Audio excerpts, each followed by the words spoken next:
నారాయణపేట నియోజకవర్గంలో గత 60 ఏళ్లలో జరగని అభివృద్ధి తెరాస 4.5 నెలల పాలనలో జరిగిందని తాజా మాజీ ఎమ్మెల్యే రాజేందర్ రెడ్డి అన్నారు. తమ హయాంలో 693 కోట్ల రూపాయల అభివృద్ధి పనులు చేశామని ఆయన చెప్పారు. ఇచ్చిన ప్రతి హామీని నెరవేర్చే దిశగా నారాయణపేటకు జిల్లా ఆసుపత్రి, డిగ్రీ కళాశాల, త్రాగునీరు, రోడ్లు వంటి మౌలిక సౌకర్యాలు కల్పించామని వివరించారు. పాలమూరు రంగారెడ్డి ఎత్తిపోతల పథకంతో నియోజకవర్గంలోని ప్రతి ఎకరాకు సాగునీరు అందించాలన్న లక్ష్యానికి కట్టుబడి ఉన్నామన్న రాజేందర్ రెడ్డితో ప్రత్యేక ముఖాముఖిని ఇప్పుడు చూద్దాం. నారాయణపేట శాసనసభ నియోజకవర్గ తెరాస అభ్యర్థిగా ప్రచారంలో దూసుకుపోతున్నారు తాజా మాజీ ఎమ్మెల్యే రాజేందర్ రెడ్డి. అయితే ఈ 4 ఏళ్లలో ఆయన ప్రజలకు ఏం చేశారు, ఆయనకే ఎందుకు ఓటు వేయాలి, ఈ అంశాలు మనతో పాటు పంచుకోవడానికి రాజేందర్ రెడ్డి గారు మనతో పాటు ఉన్నారు. సార్ నమస్తే. నమస్కారం అండి. గత ఎన్నికల్లో మీరు పోటీ చేసినప్పుడు రకరకాల వాగ్దానాలు కూడా ఇవ్వడం జరిగింది. అందులో ప్రధానమైంది నారాయణపేట కొడంగల్ ఎత్తిపోతల పథకం. ఆ తర్వాత మీరు తెరాసలు చేరిన తర్వాత మనకు పాలమూరు రంగారెడ్డి ఎత్తిపోతల పథకం ద్వారా ఈ నారాయణపేట నియోజకవర్గానికి నీళ్ళు ఇద్దామని చెప్పారు. ఈ రెండు కూడా అమలయ్యాయా లేదా, అసలు సాగునీరు నారాయణపేట నియోజకవర్గానికి రావడానికి మీరు ఏం చేశారు?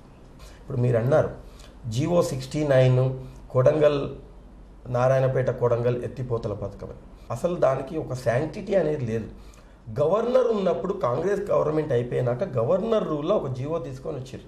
వాళ్ళు జూరాలకు వెళ్ళి ఏదో నీళ్లు తీసుకొచ్చి దాంట్లో రిమైనింగ్ వాటర్ అంటే ఆడ 10 టీఎంసీలు మాకు మిగులుతున్నాయి, మేము మోడర్నైజేషన్లో మాకు ఉన్న అలాట్మెంట్లో మిగులుతున్నాయి, ఆ వాటర్ని మేము తీసుకొని పోతున్నామని చెప్పి ఒక కాకమ్మ కథలు చెప్పి తీసుకొని వచ్చారు.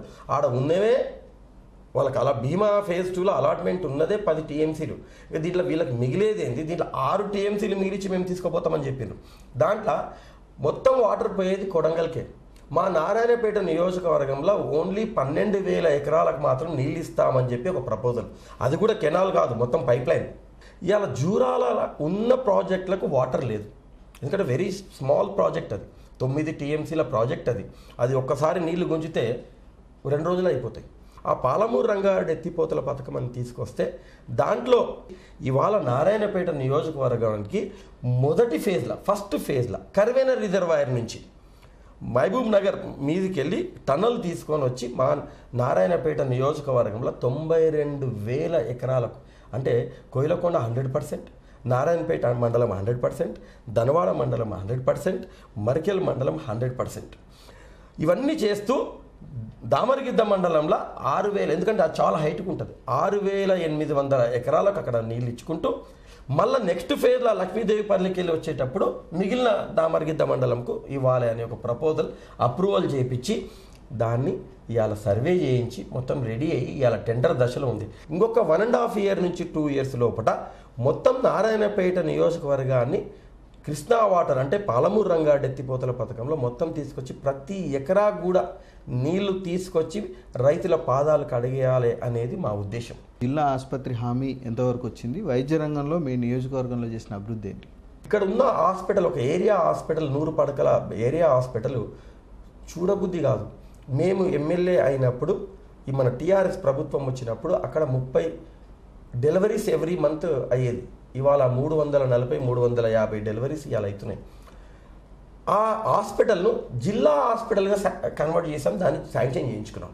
గంజి ముందల 6 ఎకరాల జాగా దానికి అలాట్ చేసి దాంట్లో 11 కోట్లతోన ప్రపోజల్స్ ఆల్రెడీ పోయినాయి, శాంక్షన్స్ కూడా వచ్చినాయి. ఇలా జిల్లా ఆసుపత్రి చేసి అర్జెంటుగా దాంట్లో 35 మంది డాక్టర్లను ఏకకాలంలో రిక్రూట్మెంట్ చేసిన చరిత్ర 30 ఏళ్ల నుంచి నారాయణపేటలో ఎప్పుడు లేదు. ఇలా 35 మంది స్పెషలిస్ట్ డాక్టర్లు. ఎందుకంటే జిల్లా ఆసుపత్రి గ్రేడ్ పెరిగినందుకు ఆరోగ్యపరంగా మేము కర్ణాటక బార్డర్ ఉన్నాం, చాలా ఇంటీరియర్గా ఉన్నాం, చాలా ఇబ్బందులు ఉన్నాయి కాబట్టి ఆ పని మేము ఇక్కడ నారాయణపేటలో చేయడం జరిగింది. కోయిలకొండల ఒక పిఎస్సి ఉండేది వెనుకటి నుంచి, అది కట్టి 114 సంవత్సరాలు అయింది. నిజాం జమానది మొత్తం పడిపోయి ఒక రూమ్ ఉంది. కానీ గత పాలకులు దాన్ని ఎవరు పట్టించుకోలేదు. ఇవాళ ఆ బిల్డింగ్ తీసేసి 30 పడకల ఆసుపత్రి 6,40,00,000తోన ఇలా ఇనాగ్రేషన్కి రెడీ ఉంది.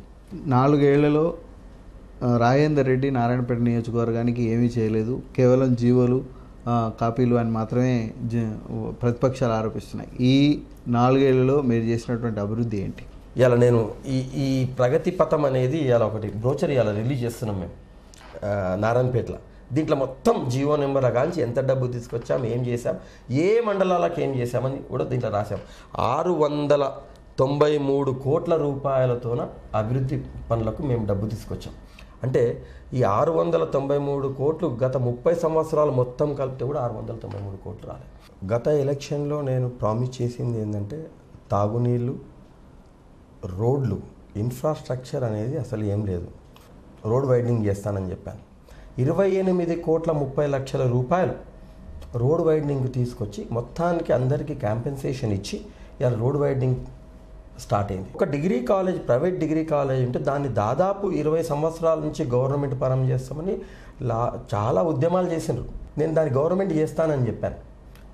ఇవాళ దాన్ని గవర్నమెంట్ చేసి దాంట్లో ఉన్న ఎంప్లాయీస్, టీచర్స్ అందరినీ కూడా అబ్జర్వ్ చేసి ఇవాళ Chittem Narsireddy memorial degree college అని చెప్పి దాన్ని గవర్నమెంట్ పరం చేసి అలా గవర్నమెంట్ కాలేజ్ అయిపోయింది. ఇప్పుడు అన్ని పార్టీలు కూడా తెరాసకు వ్యతిరేకంగా మహాకూటమి పేరుతో ఏకమవుతున్నాయి.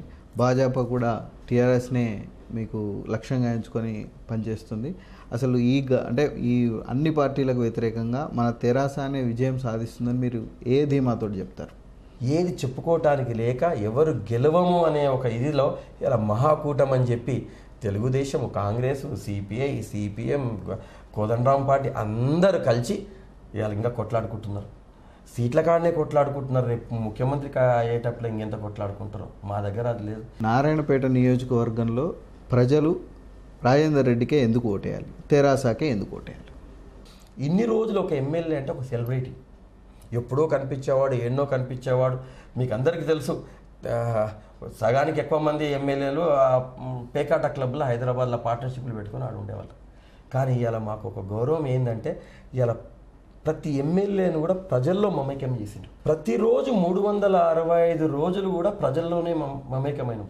ఇలా మేము కొత్తగా ప్రచారం చేసేది ఏం లేదు. డైరెక్ట్ ఫోన్ చేసి మమ్మల్ని అడిగే పరిస్థితులు ఇలా ప్రజలు ఉన్నారు. ఇంతకుముందు ఎమ్మెల్యేలు నారాయణపేటలో ఎవరున్నారండి? నారాయణపేటలో ఎవరు లేరు.